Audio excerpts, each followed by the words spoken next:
All right. Hey, Lisa, you left out one guest, Casey Kendrick.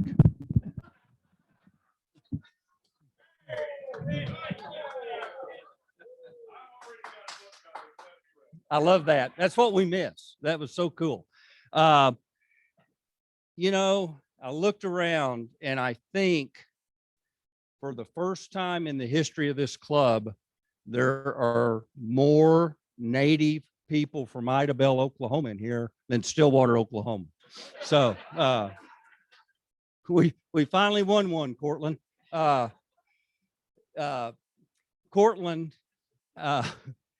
Courtland's a 1995 Idabel High School graduate. Learned to hate Broken Bow at an early age. 1999 Oklahoma State graduate. I got to know, I've known Courtland's family for years, but I got to know Courtland when I had the store, and he would come in and buy Alpha Phi Alpha merchandise. And Courtland's been really for me, looking outside, looking in and watching this man's progress, I think has been unbelievable. I've been trying to get him here for 2 years. And just to give you an idea, his schedule was Sunday, Monday in LA, Tuesday and Wednesday in Salt Lake City, and then drove up from Tulsa this morning. He lives in Tulsa now. So this man has been a great inspiration for people. He has overcome obstacles and adversities, and it's really my honor to introduce Courtland Warren.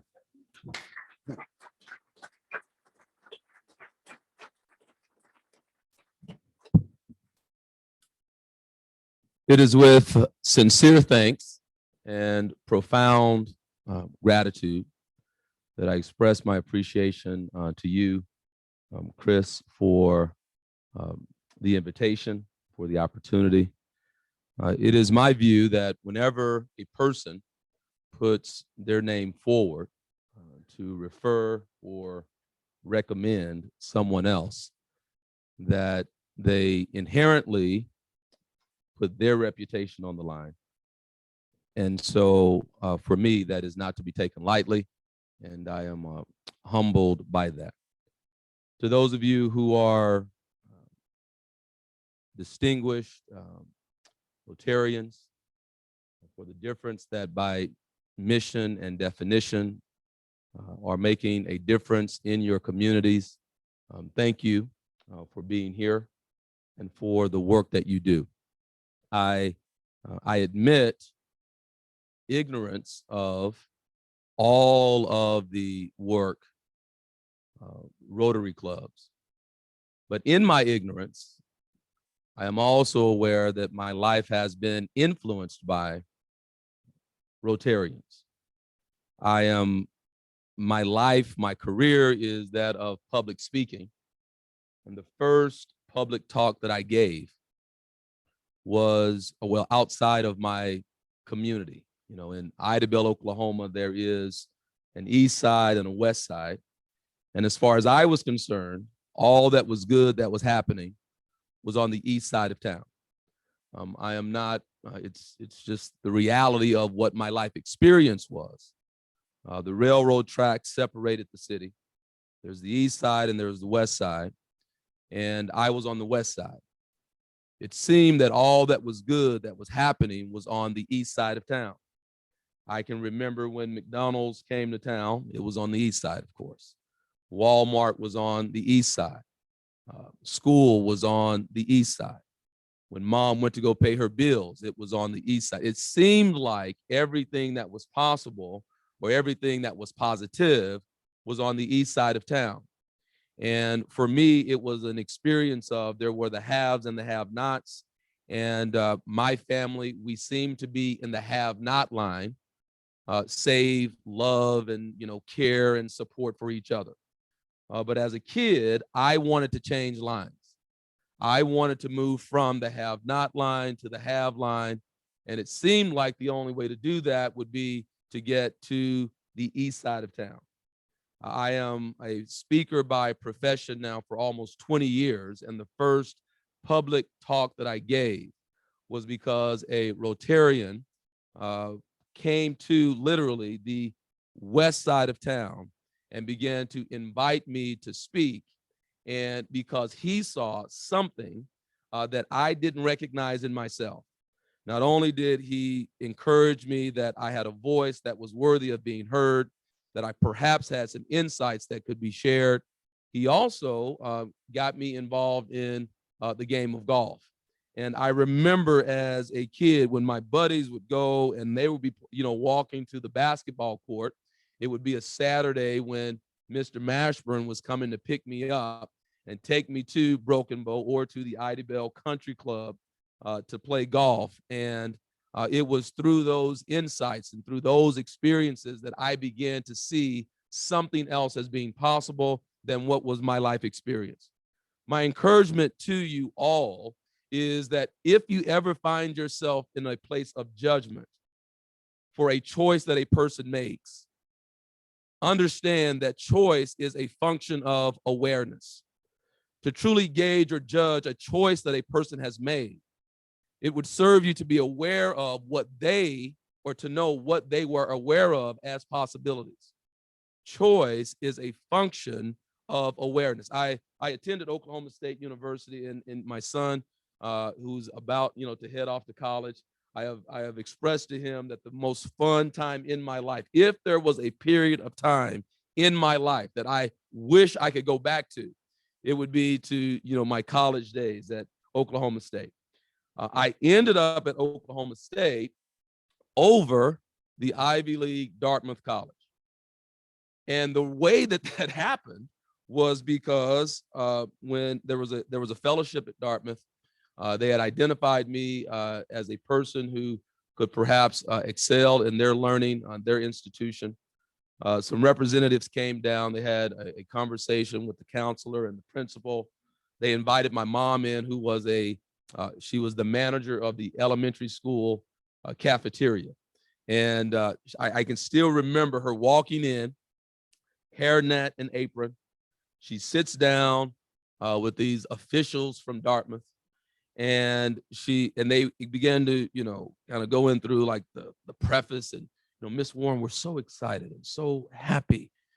Courtland has excelled, and we're so it's really great for little Ida Bell High School that he has this opportunity, and we would like to offer him the opportunity to attend Dartmouth College. And my mom's first question was, "Where's that?" So, well, it's in the Northeast, and oh, he's not going there. And they were flabbergasted. Like, what, Miss Warren? It's Dartmouth. It's Ivy. He's not going there.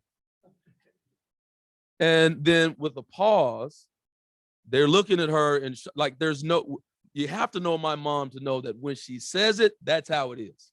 I knew this, and I felt sorry for those counselors. I was like, well, this meeting is really over, right? But you can go ahead if you like, right? And so she then said, and her question was, if something were to happen to him while he's there, how am I going to get there to help him? How am I going to get, no, he's not going there. And so they were just kind of looking at each other. And then she said, is this the reason you all called me over here? I've got to get back to work. And she literally stood up. She walked out, and I knew to follow her out and get back to class. Choice is a function of awareness. And so now when I speak to people, they're like, you chose Oklahoma State over Dartmouth? And I'm like, well, that was the choice I had, right? No one from my family had been to college. That was a foreign idea. And then on spring breaks, I would go and pick my cousin up and bring him, and he would go to classes with me. And we would sit in this master's statistics class. He was amazed at the number of people that were in the room. He would walk the campus with me. you would meet my friends here. Right? And now Ricky is a graduate of Oklahoma State. And then we have another little cousin. Right? She's about to enter her first year this coming fall. Because once the awareness expands, then different choices can be made. I didn't know that it was possible without the Rotarian who was willing to drive across the railroad tracks, pick me up, take me to experience a game that I liked but thought was difficult. And so I'm grateful transitively to all of you. And if that's the type of difference that you look to make, then I can attest to the fact that it does make a difference. How does that relate to the idea of leadership in the next normal? The reality is that if, whether in business or the service that you offer, the next normal to be impactful, to be memorable, what is required is that you be a business, an institution, an individual who seeks transformational experiences. People are, and I know this from evidence in my work, that transactional relationships are going the way of dinosaurs. And that if all you offer your client or your customer is a transaction, then you will be, there's kind of, they're happy with the service, but that's not appreciation. To be a company or an organization that meets your customers' expectations does not lead you to being memorable. It's kind of like going to a hotel and the hotel says, well, we have clean towels. Like you expect that, right? It's like, right, to differentiate, it is required that you have experiences that can potentially transform what they think and believe about themselves. It is perhaps the greatest gift that you can give another person is the gift of them seeing themselves as capable of and worthy of and deserving of more than they thought was possible before they interacted with you. It is a gift that you can give. There's a book written called The Experience Economy that speaks to, we first, there's, commodities, and then, you kind of, mine commodities. You will then market, goods, you provide services, and then you craft or deliver experiences. That's the experience economy. The next stage of that post-pandemic is if you can provide predictable transformation. So if a person interacts with your business or your institution, what is the transformation that they will or can experience if they take on your insights? That's what a Rotarian years ago was able to do for me. I didn't know it at the time. But he provided me with the opportunity to see that more was possible, and you do that. Where I am today seems so far removed from where I once was, and yet it seems quite far away from where I desire to be, and yet I can be grateful for that. The days of, or the evenings, and I share with my mom, and when you said that you were going to put this on, recorded and maybe go to YouTube, okay, but I've shared with my mom that I shared this story with groups before, and she corrected me because I used to say that it takes 6 months, that it was 6 months that it happened, and then she said no, it wasn't 6 months, it was actually 3 months. But I remember when I talk about being so far removed from where I was, there was a period of time, I used to say 6, she said it was 3, where we didn't have hot water. And so each night I would go to Miss May Lee Johnson's house. And Miss May Lee was our neighbor. And so in the evenings, I would go over take a few pots, and fill them with water, sit them on her stove, and just kind of have conversation with this senior person in our community while the water got to a point where it was hot enough to then walk back across the yard, dump it in the tub, and my mom and sister would share that hot water, and while they would, bathe, then I was back at Miss Maylee's house and warming water for myself. And I remember her saying to me that, over this period of time, as a kid, I'm listening to these conversations. And she would talk about how, well, your mom being as strict as she is you're going to be thankful for that one day. And all these things that you're having to go through, you're going to be thankful for it one day. And it was really difficult for me to understand, like, how that could ever possibly be.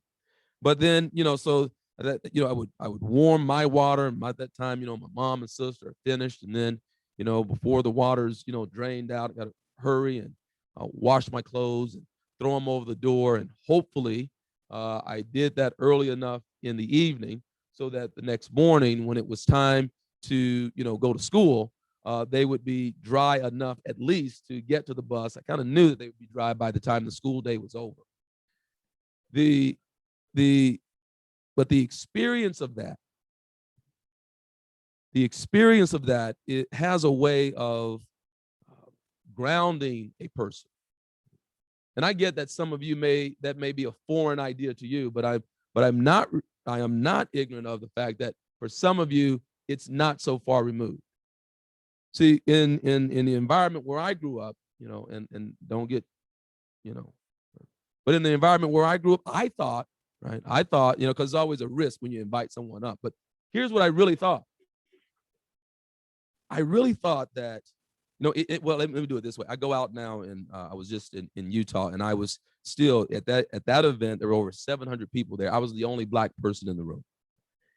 And so often in my life, I have been the only Black person in a room. So much so that it becomes just kind of customary. It's just how it is. And my viewpoint, my belief, how I looked out into the world was I genuinely thought that white people didn't ever have to struggle. It was really my view that never did you have to go through anything.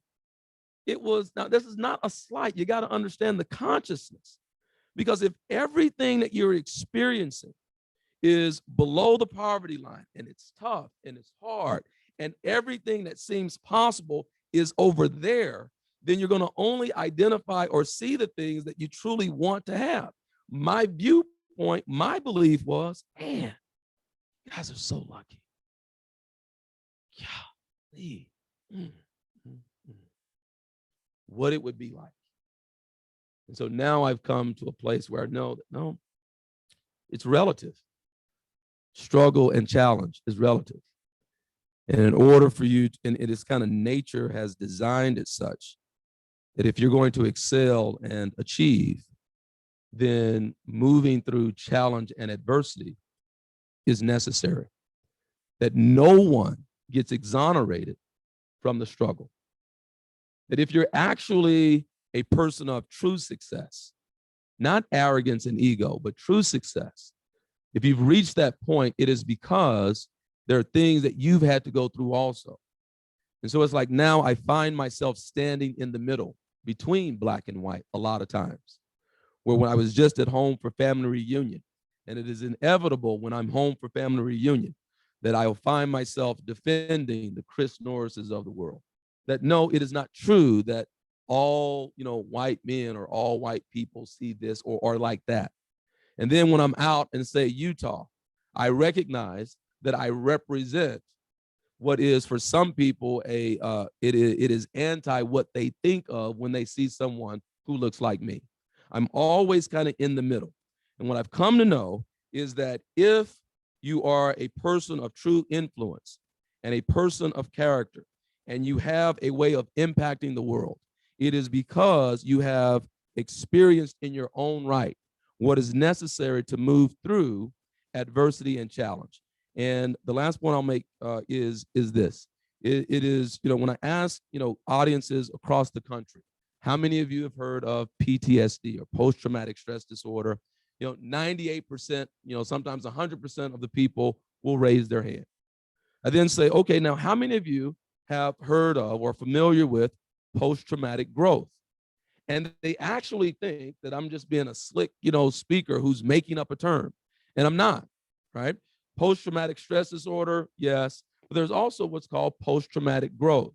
And a lot of what's happening in psychology and the sciences there is that they're starting to study more about what is it that enables people to move through adversity and challenge.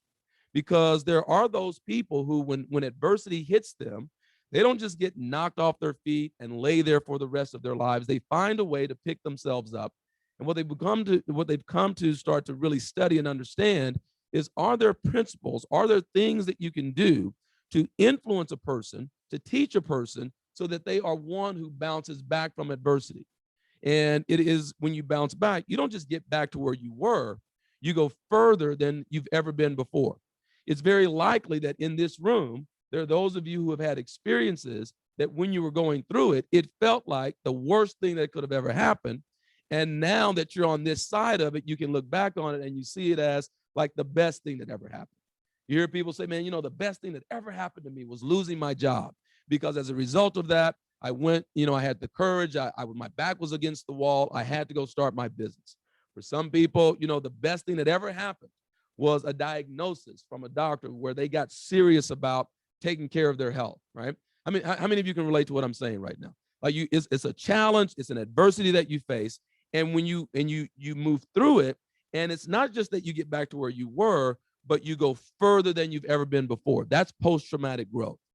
If you are in position to influence and impact people, my encouragement to you, as a person who's been influenced by a Rotarian, my encouragement to you is that you be willing to share your story of adversity and challenge. I get it that perhaps for you, you've moved through it. It was so long ago that you don't even think about it. You're not even connected to it anymore. But it is not you operating from victim consciousness. It is not, looking for a sob story. I am saying to you and impressing upon you that knowing that you had to struggle also, and knowing that you had challenges and adversity helps a person like me. Because what I came to understand was that, well, Courtland, for how bad my story was, there are people who had worse stories and still experience greater success. Does that make sense?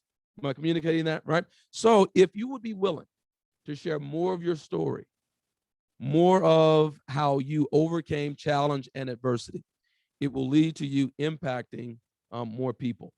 And once we become aware of the possibilities, once we become more aware of that something else is possible than what we've always known, then the world changes as a result of that. And you are in positions of impact and influence that actually lead to it. How many of you have ever made a mistake before? Okay. All right. So I'm only speaking to the 5 of you that just raised your hand. Okay. So, all right. So the rest of you, Chris already told me, he said, listen, at 11:58, people start leaving. Don't take it personal. I haven't reached that point in my evolution where it won't bother me. So I'm like, okay, let me hurry up. All right. All right. So to those 5 of you who have made mistakes before, right, how many of you have made a mistake before? You promised yourself that you would never make that mistake again, and you made the same mistake again. Raise your hand. Okay. All right. All right. So question being like, it's a rhetorical question, but like, what happened the second time? Right? You already knew that it wouldn't work. Right? You had experienced that it wouldn't work, and yet you did it anyway. You ever feel like you're just kind of on automatic and something else is running you? Like, even though what have we heard is a key to the success of any relationship? One of the keys is what? Communication. Anyone ever have your communication ever look like this? What's wrong? Nothing. I'm fine, right? Okay. So it's like in that moment, right? In that moment, it says you can know that it's not effective, and you're doing the same thing anyway. Like, take yourselves back to when you first learned to drive a car. Like, yeah, I'm talking back when you used to signal to change lanes, like long time ago, right? Right. It's and now you remember those first days of driving, like your hands were gripped on that steering wheel, like locked tight. You wouldn't have thought even of taking a hand off. My son, Sterling is he's 17, so he's been driving for about a year now. So about a year and a half ago, we really practiced. And I'm looking at him. I'm in the passenger seat. I'm more afraid than he is, but he's got that steering wheel gripped tight. And I'm like, son, you got to breathe. And he's like,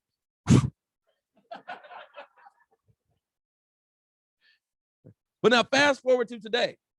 And have you had the experience of you pull into your driveway and it's like, how did I get here? Question, who was driving? Right. So you've done it so much. You've done it so often that you don't even have to be consciously aware of doing it. If you are, and I'll just assert that you are a person of influence and success, and what has become automatic and second nature for you, that you perhaps take for granted. Perhaps for you, it's just like, you just do it. You just go do it. You just get off your bike and you just go do it. And then it's like anybody else that just doesn't go do it could look like or appear lazy. Oh. See, what you have become, what has become automatic for you is still new and foreign to someone else. That what you perhaps take for granted is something like, for someone like me, is just starting to learn. And so, again, the greatest gift that you can give is that of inspiring a person to see that more is possible than what they first considered before you met. The next normal, this idea of waiting for things to get back to normal, is backwards thinking. You don't get to have normal after a pandemic. So as Eric Hoffer, the American philosopher, is quoted as saying, he said, in times of change, the learners will inherit the earth, while the learned find themselves beautifully equipped for a world that no longer exists. In times of change, the learners inherit the earth, while the learned, those that just know everything already, can't get a word in edgewise because they already know it all. The learned find themselves beautifully equipped for a world that no longer exists.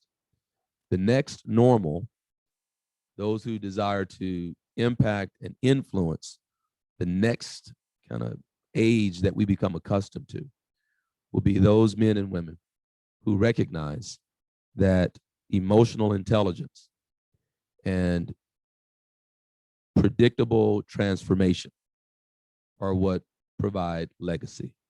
And to the degree that you inspire a person to see that more is possible, the more you solidify your legacy in the next normal. How it works. So again, thank you so much for your time, for your attention. I'm grateful, and my hope is that by the time you leave, you'll be thankful that you showed up. And with that, that's my conclusion. I don't know. Oh, okay. All right. So thank you all very much. All right. So open it up for questions. Yes, sir.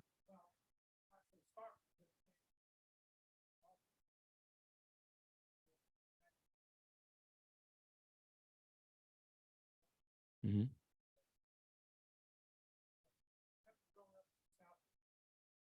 Yeah.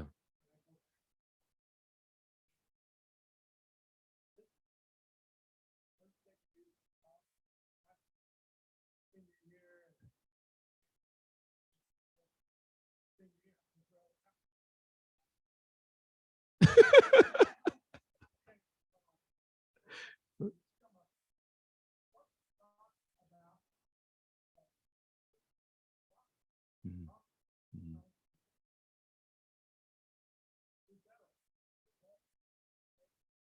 Mhm. The so his question of what's my opinion of using ebonics in conversation, be it business or I believe that in every conversation, it's about knowing your audience. And so if you were with me last weekend at my family reunion, sitting under the tree, playing dominoes and having some beer, you probably like, that guy speaks professionally for a living, right? And so it is my experience that I believe that the greatest honor that I can give another person is in conversation, at least, is the willingness to speak their language. And so I honor them by being willing to speak their language. I forget the author who suggested it, but he said that the greatest sound in all of language is the correct pronunciation of your name. Like nothing resonates with a person than hearing their name pronounced correctly.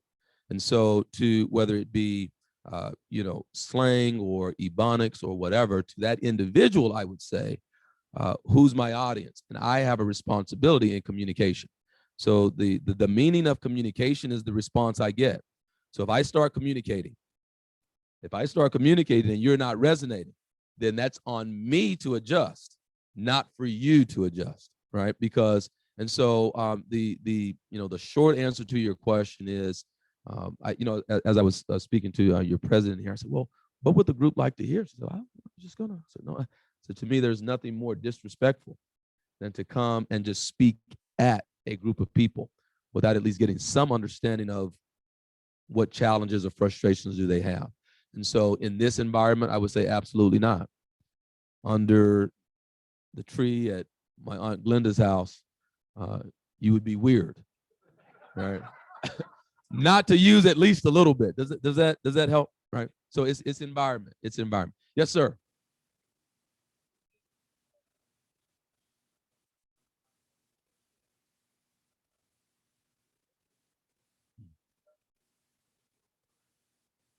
Yeah, it is without question. Now, it's a stereotype that I get a lot. That, well, you sound like a Baptist preacher. Especially when I become more impassioned. And I say to him, I said, well, notice how you never say that about Tony Robbins. It seems to me like the only person that gets to sound like they're a preacher is the black person who's the speaker. So I stand against that to a degree because I don't want to be typecasted that way.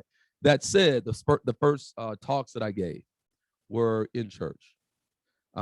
It was as though every time the church door was open, we were there, and we did. And my mom didn't give us a choice. Mr. Mashburn, my mom, there was a period where we left the church that we were attending on the west side, and and we started to attend the church on the east side of town, out on the bypass.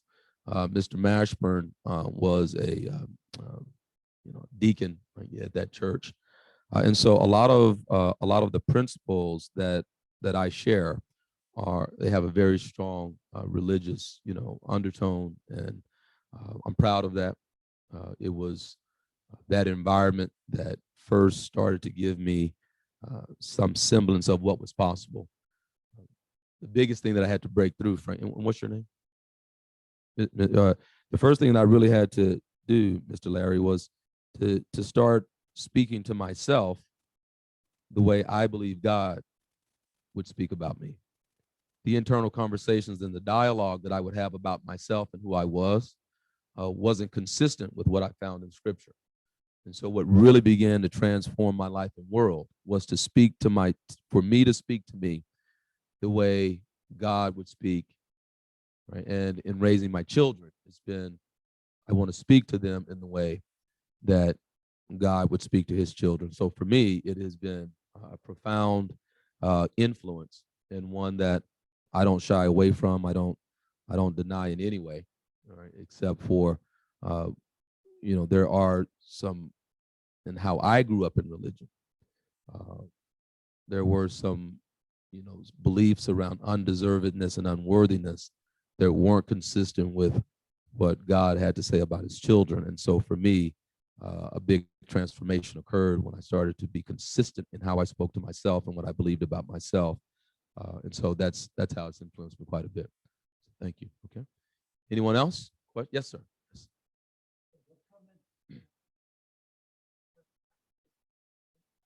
Mm-hmm. Mm-hmm.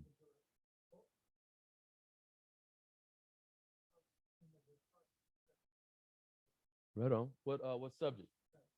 In physics. I didn't see you. But thank you. But thank you.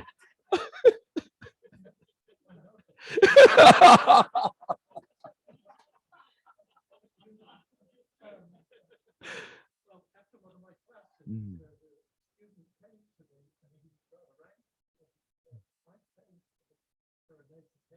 Mm. Mm. Mm.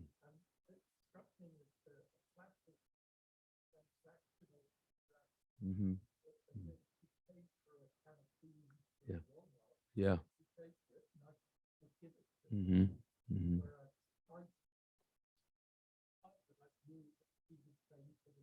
Opportunity. Yeah. Mhm. Mhm. Yes. Yeah. Right on. Right. The Latin root word educo or educo, which means to draw out or to develop from within. Right. The true meaning of the word educate, right, taken from the Latin, to draw out or to develop from within you. And so, in a true educational experience, right, it is not speaking at or talking to, but it is the view that and so, sometimes referred to as the Socratic method of Socrates' way of drawing out the answers from the participant is much longer lasting, incredibly more challenging, right? And so thank you for uh, taking a stand, right, of for him, even though he or her, even though they didn't recognize that that's what you were doing. Right? But there's no transformation that happens, even in an environment like this, right, where there's no participation, there's no learning that's taking place. Even the simple act of raise your hand, or how many of you would agree, or can you relate to, like, there's no real, because the battle that you're up against is your brain. 24 hours from now, you won't remember much of this.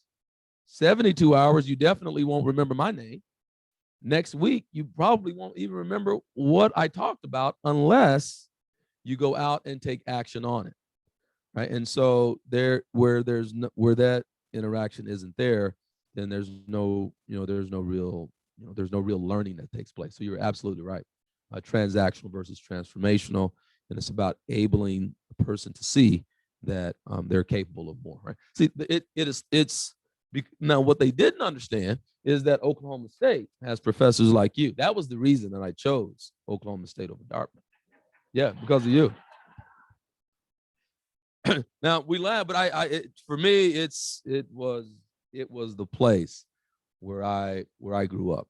Right. And it's a counter negative, right? Because I'm not able to go back and undo it. Like I've yet to imagine any time of my life being better than exactly what I experienced. Right? Any other questions? Yes. Mm-hmm. Uh-huh.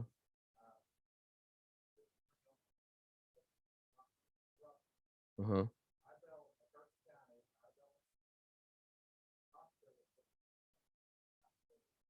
Wow. Yeah. Yeah. Yeah. Right. Right. But every time I can find a way to mention Ida Bell, I will. Right.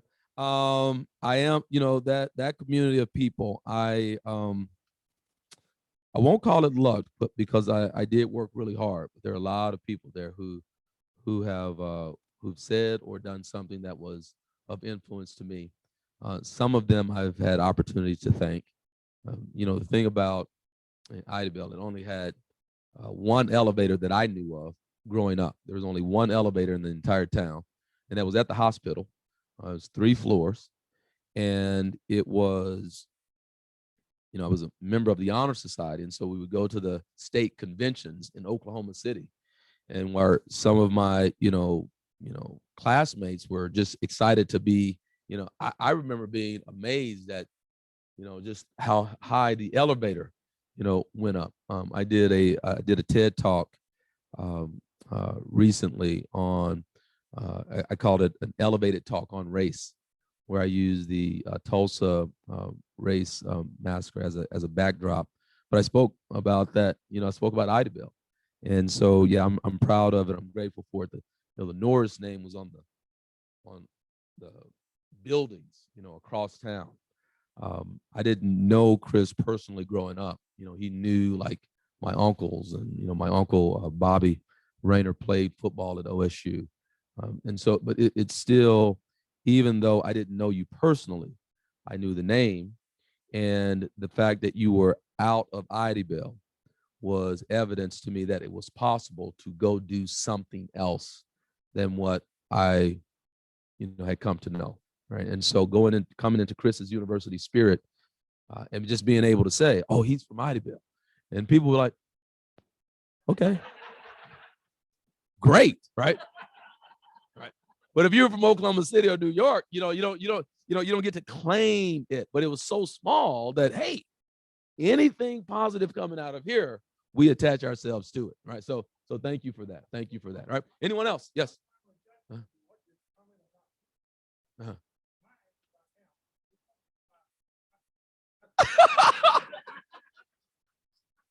Well, let me stay on. Let me Courtland. Yes. Okay.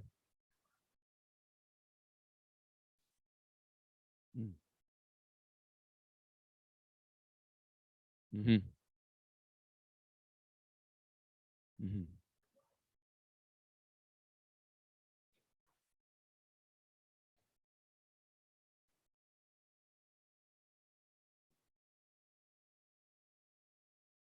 As okay, so in business, as professional and as humans, uh, I say overarching, or first and foremost, is to the degree that we can practice empathy, right, which is essentially being able to stand in another person's shoes and recognize that conflict over opinion or conflict over belief. We didn't come into the world with a belief structure, and so I believe, right, to the degree of what my life experiences have been. And so we can have disagreements about, or we can have differences of opinion. And what leads to empathy is recognizing that what shapes opinion has been life experience. And so making you wrong about what your life experiences have been is futile. Okay. But that said, there are, even though like younger generation and so forth, I am one who seeks out opportunities to learn from those who are older than I. I think there's a lot of time spent on looking for the latest, greatest new thing, when the truth is the old will work if we will just use it. And so I am more, I consider myself to be more principled based. And so I like to understand what's the principle. I had one of my mentors at the Williams companies years ago. He said, Courtland, if you know how something works, you can always have a job. If you know why it works, you can be the boss. If you know how it works, you'll be able to keep a job. If you know why it works, you can run it. And so understanding the principles behind why it works, and that usually is better found out by people who are more senior and have greater experience. It is not true that experience is the best teacher, right? That's what we talked about earlier. Well, you made a mistake once, then you made the same mistake again. It's experience plus theory that equals profound results. So if I could continue doing the wrong thing and continue to get that, even though I got more experience doing it, but I'm still doing the wrong thing. So just having the experience is not enough. It's the experience plus the theory that leads to profound results. So understanding the principle behind it, and to the degree that you can seek that out, would be my recommendation. Okay. All right. Thank you all very much. That's it. Okay. Thank you very much. I appreciate it. Thank you.